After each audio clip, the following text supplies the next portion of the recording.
YouTube. Now, today, people, I gotta say that I am finally caught up with the Boruto manga, ladies and gentlemen. And I gotta tell you, I'm done with the Boruto anime. I can't do it anymore. Just because the manga is so much better than the anime. It's much more concise. It's much more fluid. It's well put together. And it's the storyline that I want to follow. Now, at this point, I think everybody knows that the Boruto anime does not follow the Boruto manga because of the fact that the Boruto manga is a monthly release and the anime is a weekly release. There's no way that the anime could follow the manga. But up until this point, because I had to read about 15 chapters, I'm not going to lie. I read about 15 chapters of the manga the other day, and I didn't know that the anime deviated so far from the manga. It's ridiculous. Everybody remembers the episode of, well, it's episode 1, where the village was destroyed and Kawaki and Boruto were standing on the Great Stone Faces and they were facing off with one another. After leading with that episode, you would think that they're going to introduce Kawaki at some relevant point in the anime. Now, they have quite a few episodes released in the Boruto anime, and Kawaki has not popped up once. I think the arc where they were in the Hidden Stone Village just ended. I'm like, when is Kawaki gonna be introduced? I mean, it's kind of hinted at now, but nonetheless, in the manga, they're there, okay? The most recent episode, I want to say they just finished up. I'm a few episodes behind, but last time I checked, Tsuchikage and Mitsuki were facing off. And so, in the manga, Kawaki's in the village. Spoilers. Should have said that earlier. Kawaki's in the village now, okay? And so, you're thinking, okay, it looks like what we saw in episode 1 of the anime is about to take place in the Boruto manga. And you're like, so the anime is just a bunch of fillers. Like, that's what it's looking like. They're waiting for the manga to build up enough chapters so that they can start putting that into animation. And basically, they're tiptoeing around Kawaki finally being introduced into the anime, because once he gets in it, I'm assuming it's just gonna take off and all hell's gonna break loose.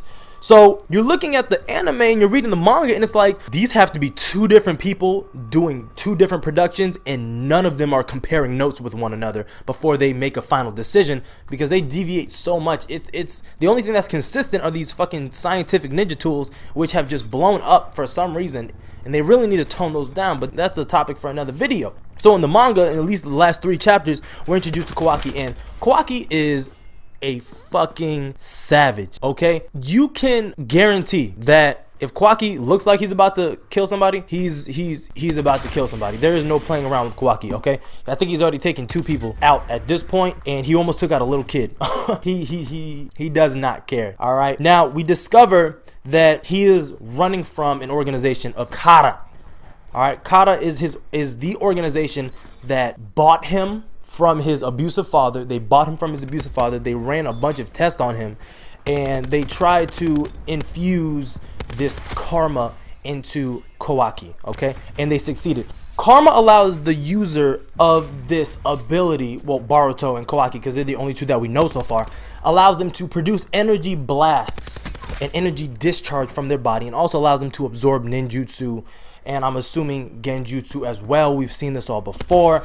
And it increases their speed, strength, and chakra productions. All right, now it's like a dwarf version of Super Saiyan from Dragon Ball Z. Nonetheless, we start to find more out about karma when Naruto takes Boruto and Kawaki into like the training grounds, and they start training, because Boruto needs to know how to utilize this ability, and they need to know more about it. They still know nothing about this. Even Kawaki being able to use it as at will, he doesn't know much about it. He was just trained in how to use it. Now, the problem with this comes in is because when Konohamaru, Boruto, Mitsuki, and Sarada bring him back to the village, he is still an unknown entity. Shikamaru's like, yo, why are we keeping him in the village? We know that Kara, the organization that Kawaki ran away from, is pursuing him. When Konohamaru and Boruto and that whole team brought him back, they had just escaped Kashin Koji and Delta. Now, Kashin Koji, ladies and gentlemen, he is going to get his own theory video later after this. I got to do some research. I got to find some stuff. I got to do proper research and stuff like that, because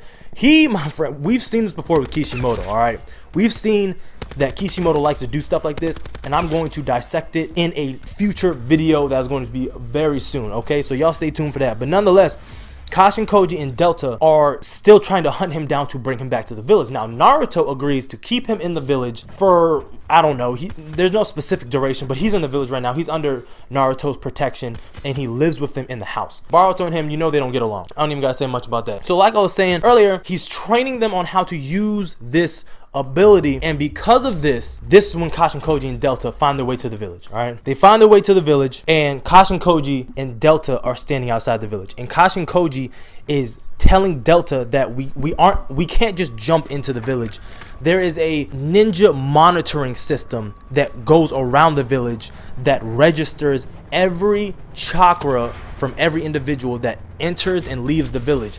If there was ever a foreign chakra that was unregistered in this system to pass through this barrier, then the intel unit would be notified. Okay, everybody knows that the Yamanaka clan, they run the sensory unit. Instantly, if someone entered the village and they weren't registered, Ino would get signaled, and then she would use that telepathy ninjutsu to tell that to Naruto and communicate that with the intel unit, and then they will go and apprehend whoever it was, and I guess, I don't know, talk to them, see why they're at the village. Nonetheless, Kashin Koji says some slick shit, and he's telling all this to Delta, and Delta's like, well, that sucks, how are we supposed to get in? And then Kashin Koji says, well, that means you're gonna stay here, and he is gonna go into the village. So when he says that, he jumps off the tree over the wall, and he's in the village, and Ino is never notified about Kashin Koji.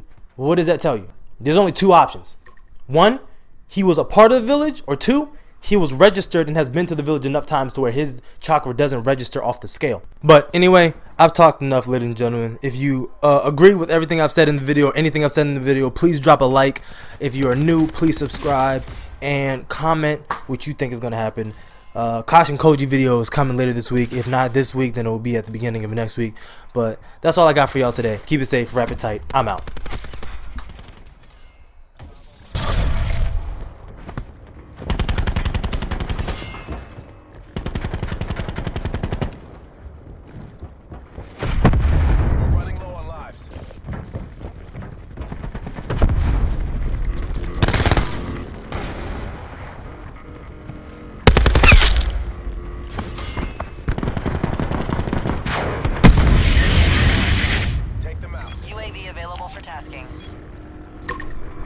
UAV established overhead.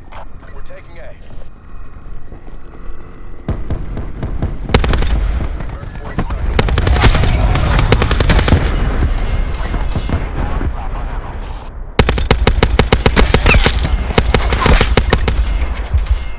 CUAV standing by.